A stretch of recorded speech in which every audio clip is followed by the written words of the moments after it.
சோதனைகளிலிருந்து விடுபடுவதற்கு இயேசு நமக்கு உணர்த்துகின்ற ஒரே வழி இறைவன் மீது இறை நம்பிக்கையும் விசுவாசமும் கொண்டு செயல்படுவதுமே.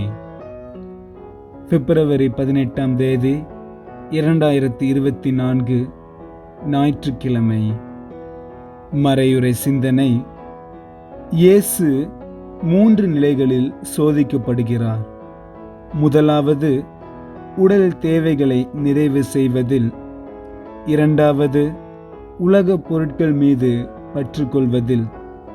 மூன்றாவது, இறைவனுக்கு எதிராக செயல்படுவதில்.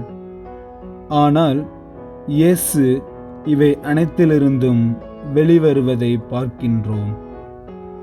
நமக்கும் இத்தனைய சோதனைகள் எழும்புகின்றன. இந்த சோதனைகளிலிருந்து விடுபடுவதற்கு இயேசு நமக்கு உணர்த்துகின்ற ஒரே வழி இறைவன் மீது இறை நம்பிக்கையும் விசுவாசமும் கொண்டு செயல்படுவதுமே.